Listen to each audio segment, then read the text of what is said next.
do this before 12.0.7 goes live. A few things that you should get done maybe in this final week, and some other things that you could ignore, really. There's probably a few things here and there. Remember, this patch is going to be the final patch also before the next season kicks off. So prepping yourself for the prep, basically. That's what you'll be doing here. Let's check this one out from Kalane, or should I say Kalane, and see what we should get done before 12.0.7 goes live in the next reset. Here we go. Hey folks, this is Kalani. Patch 12.07 is almost here. It goes live on June 16th and it introduces a bunch of new content, but you won't be able to jump into some of it straight away if you've been ignoring certain features or systems so far in Midnight. There are also a few things you can do right now to speed up your progress in the new patch, and with so many changes coming our way, there are a lot of things that will become much easier after the patch goes live. So doing any of that right now could be a big waste of time. So let's go over what we would recommend you do before patch 12.07 goes live, and some things that you definitely should not do if you want to save yourself some time and effort. Now before we jump in, be sure to hit up that like button and subscribe so you never miss another video. Alright. The first thing I would make sure you do before the patch goes live is to save all of your field accolades and your dark particles. We will have so many more options for spending these currencies in the new patch. You can buy specific hero gear slot boxes for 750 field accolades each, so you can target the exact items that you still need to round out your gear sets. I guess he's right. You could even probably farm out these field accolades a little bit right now if you wanted to and get ready for the patch too. You can spend 100 field accolades on Warbound champion gear boxes that you can then send to your alts to gear them up much faster, and then you can spend dark particles on bulging bags that contain specific themed transmog items, so getting your hands on those will be so much easier in the new patch too. So I would highly recommend holding on to both of those currencies until after the patch goes live, because they're just going to be so much more valuable. Now, while I would save any field accolades and dark particles that you have or may happen to obtain during the last week of 12.05, I wouldn't actually go out of your way to farm them specifically. Sure. Okay, I just said, hey, you can go out and farm them. He's like, yeah, don't do that. But you could farm up hundreds and hundreds of field accolades right now and buy the exact pieces of gear that you want using the new heroic gear boxes right away on patch day, but field accolades are the main reward from the 2 new zones coming in the patch. True. Everything rewards them, from completing world quests to opening treasures. On Heroic World tier, which is now open immediately for everyone instead of needing to be unlocked, treasures will drop 8 field accolades. that was nice of Blizzard. I think unlocking it for everyone's great. But if you guys didn't know, previously Blizzard had it set up where you had to kill the normal world tier boss to unlock Heroic World tier. They decided to remove that barrier to entry. They're just like, you know what? It's unlocked for everybody day one. You want to get into Heroic World tier and get your cheeks absolutely clapped by every mob in the zone, go ahead and do it. That's your prerogative. Go get clapped if that's what you want. So I think that's good. You always give players the choice to just do whatever they want. And if they're not ready for it, they'll find out real quick they're not ready for it. Each, killing a rare or completing a world quest rewards you with 30, and killing the world bosses will reward you with over 200. There are plenty of quests for each zone that reward 25 field accolades each, and the weekly quest rewards you with a cache that contains field accolades and even myth crests. If you are spending any length of time in these new zones, you will be drowning in field accolades. So much so that any time spent farming them before the patch goes live really will feel like a waste. So definitely save your currencies, but I wouldn't actively farm them unless you really love running ritual sites. Right.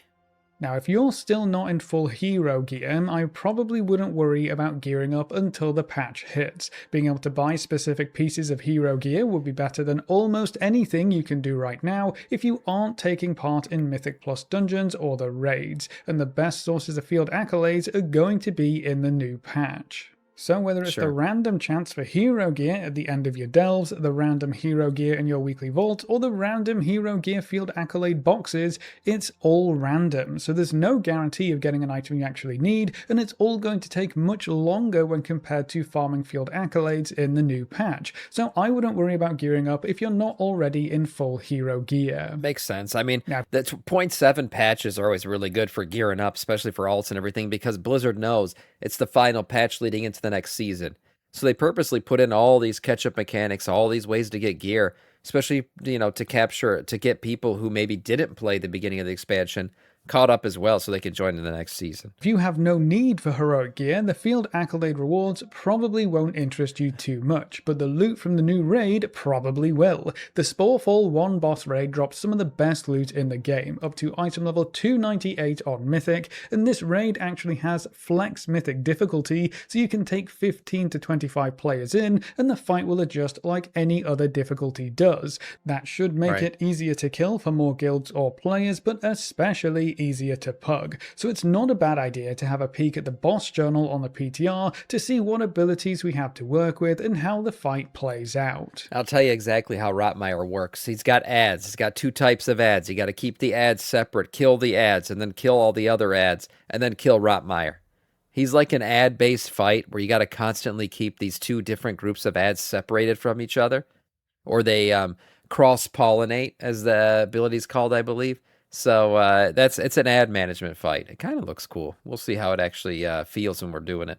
If you don't want to pop onto the PTR, the Wowhead guide has all of the ability information, and there are quite a few video previews if that's more your thing. Having a general idea of how the fight works before you step into it will make things smoother overall and should lead to some faster kills. Of course, if you'd rather go in blind, that's totally fair. I just hope you have a guild who will stick with it rather than having to resort to pugs. Make sure you have a bonus roll available so you can guarantee a piece of loot if you do get a kill.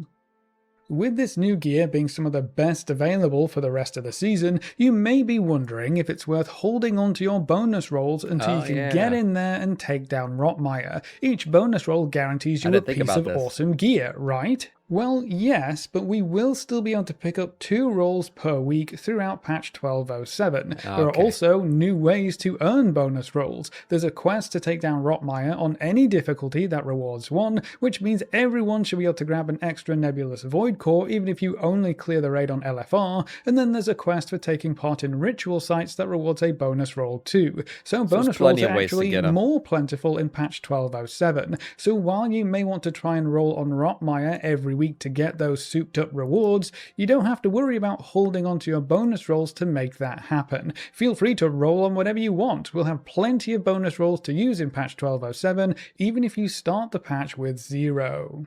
Sure. All right, that makes sense. Something I definitely would not spend any time doing before the new patch goes live is leveling up your alts. Patch 1207 includes the Turbulent Time Waste event, which... I knew he was going to say that. Time Waste is such a good way to level up alts. Yeah, definitely. If you have any alts that aren't cap yet and you want to get them to cap, just wait for the Turbulent Time Waste event. You'll grind that shit out real quick. Gives us back-to-back time walking for 6 weeks. Time walking dungeons have always been great for leveling up quickly, but during the event you'll also get a stacking experience buff which caps out at 30% bonus experience gains, which by itself will make leveling so much faster when the patch goes live.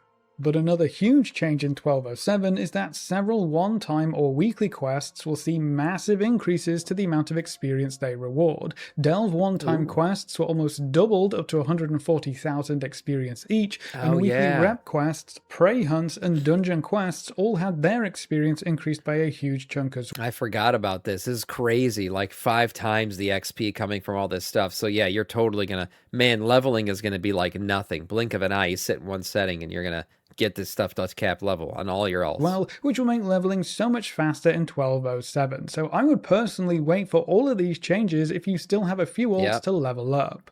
Now, it is worth noting that all of these quests can be completed before the patch goes live, and their experience rewards will update. So if you want to do a bit of prep work for leveling up your alts, you could knock out all of the Delve one-time quests and some of the weekly event quests if you wanted to, and then when the patch goes live, you can hand them all in for the massively increased experience rewards. I thought he was saying you can complete them and then they're going to retroactively give you the other XP. But that makes sense. Complete them and don't turn them in. That's what he's saying. Wait till the patch goes live, then turn them in all at once. It might be worth waiting until you get the 30% buff from the Turbulent Time Waste event to really rack up those experience gains, but that's going to be up to you. Yeah, it's a good So strat. personally, I would wait to level up your alts, and the same goes for gearing up any alts that you do have up at level 90. Patch 1207 offers so many different ways to catch up on gear, and will have access to so much warbound gear that you'll be able to gear up your alts without even playing them. Rares in the new zones Nice. drop warbound champion gear, the world bosses can drop warbound heroic gear, and if you still need more gear, you can buy warbound champion pieces using field accolades. The Time Walking event weekly quests also get bumped up during the Turbulent Time Wait event, so that's 6 heroic caches you can pick up for every character during the patch as well. So save your time and don't worry too much about gearing up your alts before next week. If you're interested in taking advantage of the new Myth Crest rewards that will be available for solo content players, it's not a bad idea to make sure you're ready to hop straight into Tier 6 ritual sites when the patch goes live. Setting that up is super easy. You just need to have unlocked at least 6 challenges by completing the quests tied to ritual sites. If you want to make these as easy as possible, I would ensure you have these 6 challenges unlocked. The 2 you probably want to avoid are Malevolent Boons And these are giving myth track crests, aren't they? Aren't these giving myth track crests now too? This tier 6 ritual. One thing that Blizzard's done. Yeah, dang, tier 6. Yeah, one thing Blizzard's done a lot in Midnight, and they really started with the War Within, is they give so many ways now to earn crests and gear. There's just so many options. You could totally be a solo player now and gear out myth track, which is crazy. I don't know how Mythic Raiders feel about this, but hey, everybody can gear out now. and embers. They're I going to think it's the slow right down way to your do it. runs far more than any other challenge, and if your main goal is farming myth crests, you just want to finish the ritual sites as quickly as possible, ignoring any and all side objectives. If you've been taking part in ritual sites already, this shouldn't take very long, but if Yeah, you've been 5. ignoring the feature entirely, you may have a bit of work to do. If you haven't done anything with ritual sites yet, you should be able to pick up a quest near the field accolade vendors in Silvermoon that introduces you to the system and leads into the challenge unlock quests. Now, the main reason why you may be interested in this new source of myth crests is because it allows solo content players to farm enough myth crests to fully upgrade any Crazy. spark crafted gear that you may. Any changes on delves, or are they still on the back burner? No, I mean, if you've leveled up your delver's journey thing, then you can already get myth track crests from your delves too. 20 per week though. Those are capped. The ritual sites are not. So that's you still use delves to get, but I don't think there's any big changes. Delves I think are the back burner until labyrinths come out, which I think won't be until the next season. Yeah, labyrinths are going to be a huge delve feature. Have made, or that you may Like have raids, been ignoring. basically. Up until Single-man now, raids. solo players were strictly limited to 20 myth crests per week from the Delve system. That means it would take 4 weeks to get a single piece of 285 crafted gear. That's not really ideal, but Tier 6 ritual sites lets you farm myth crests as fast as you want to, so your Radiant Sparks are suddenly worth a lot more. So it's not a bad idea to catch up with your Radiant Spark acquisition if you're a little bit behind. Every 2 sparks is 1 more piece of 285 crafted. That really does look pre-watch. I just said that, so I don't know. It's becoming indefensible at this point. I gotta stop talking. Gear in the new patch, which is some of the best gear you can get your hands on as a solo content player. You can earn missing sparks by completing endgame content, which will mostly be limited to delves if you don't take part in any group content. Right. With 285 crafted gear becoming even more accessible, now is also the perfect time to set up your own professions if you haven't already, so you can craft your very own rank 5 gear. Setting up professions really doesn't take too long, and at this point in the expansion, it's also very cheap to just buy most of what you need with gold.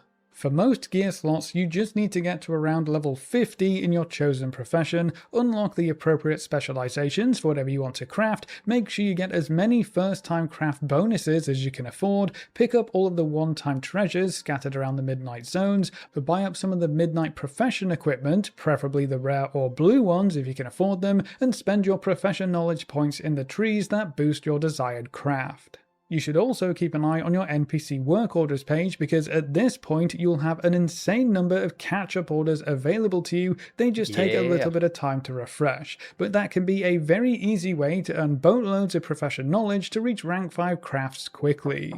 And remember, crafting Andy's rejoice. You may craft a lot of shit before the new season. Goal here isn't actually to be able to craft rank 5 gear straight up. You only have to reach rank 4, which is significantly easier, and then you can use concentration to boost your craft up to rank 5. But the best part about this is that once you've set things up once, you can craft your own gear for the rest of the expansion. No more looking in trade chat for a crafter or worrying about how much to tip, just get the new sparks in Season 2 and craft your own stuff. Can you use Ascendant Void Cores on crafted weapons?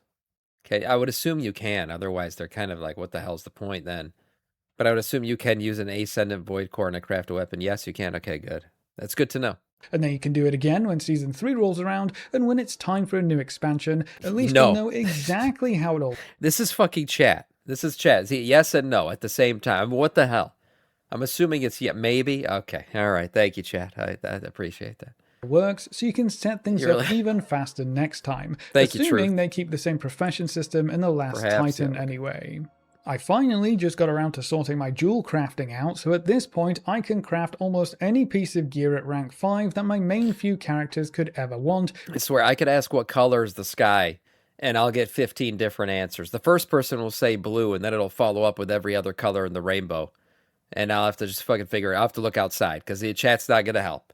Yeah, blue or red, right? Which is pretty awesome. So if you haven't set up your professions yet, now is a perfect time so you can save yourself a bunch of gold and craft some awesome gear in 1207. While we're on the topic of crafted gear, you might want to plan your pieces ahead of time due to the new Myth Track gear reward from the Heroic World tier difficulty. Every single player will be able to choose between a cloak, a belt, and some bracers. Right. To earn this piece of Myth Track gear, you just have to kill the new world bosses 4 times, so it may take a few weeks to get this done, but it's a guaranteed piece of Myth Track gear for one of those slots. It is good to note, though, that this is going to happen, because if right now, say you have a vault, like your final vault before the next patch kicks off, maybe in your option is like boots or a cape or boots or bracers or something, maybe don't take one of these 3 slots knowing that you're about to get one from this quest. So the options are belt, cape, belt, back, and bracers. Those are the 3 slots that like you're guaranteed to get a Myth Track piece if you do this. These 3 slots are very popular crafted gear slots due to their low stat budget and because they aren't tier gear slots. But with Spark still being a somewhat limited resource, you don't want to overlap a piece of crafted gear with this Myth Track reward. That just wouldn't be efficient. Now, I imagine most players would look at these rewards and focus more on the belt because it's the only item without versatility, but it's important to remember that you can take any of these pieces of gear and pop them in the catalyst to change the stats. The resulting stats depend entirely on your class or armor type, but the easiest way to check this is by using an add-on like Keystone Loot. On the right-hand side of the add-on, you can see all of the items tied to the catalyst, so hover over the cloak, the bracers, and the belt, and that will show you what these items look like if you use them in the catalyst. So you need to take both the actual quest items and the catalyst results into account when choosing which item you might want to pick up, and then just make sure you don't craft that gear slot by accident. That will give you the highest possible item level as you head into Season 2 as a solo content player. Now, to round out this video, I've seen a lot of comments from new or returning players wanting to catch up on all the fun, and I've seen some comments wondering what the heck certain features are for and how they work. I knew I was going to get the add-on comments. Add-ons are not gone. You know, there's still plenty of add-ons in the game. They're just all meant to, like, help you, not help you do combat. They help you just do random other shit. Okay, so let's go over a few things you definitely want to get done if you haven't already. The first one is unlocking the Void Forge. For most up-to-date players, this might seem a bit strange, but I've seen a few comments recently that boil down to, that doesn't seem worth it, I'm ignoring it entirely. Now you gotta do the Void Forge for sure. Which is wild to me. The Void Forge is just free gear when you unlock it. You can get 2 bonus rolls per week since it was first enabled, which is an insane amount of loot at this point in the game. If you're a returning player for the new patch, or you just ignored the Void Forge for whatever reason, pop by Voidstorm, talk to Decimus, and if he has any purple important quests for you, make sure you get them done. You're leaving free loot on the table if you don't have the Void Forge set up. The same goes for the Nil Hammer. After you finish those quests, you can loot items that help you boost the item level of weapons and trinkets. The Ascendant Void Cores will also be more useful for solo content players because you can now freely upgrade crafted gear to 285 thanks to tier 6 ritual sites. So that 285 weapon that you can now very easily craft is actually a 295 weapon if you've got the Nil Hammer unlocked. So if Decimus So it looks like you can use the Ascendant Void Cores on crafted weapons. There you has go. any important questions quests for you, go get those done. Both the Void Forge and the Nil Hammer help you gear up insanely fast, which will make the new rewards in patch 1207 even better.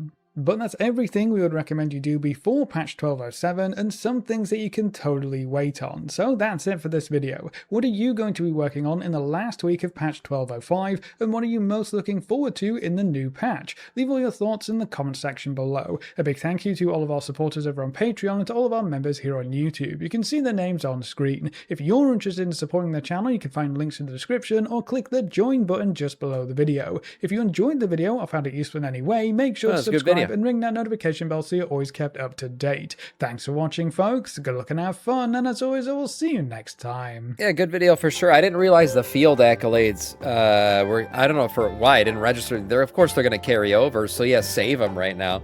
But you don't necessarily have to farm them. Good point there. A couple other things in here were pretty good, leveling up your crafting, I guess, and shit like that. Overall, leveling up alts, though, looks like, hey, wait until the patch goes live. It's going to be a really good patch for leveling up alts, that's for sure.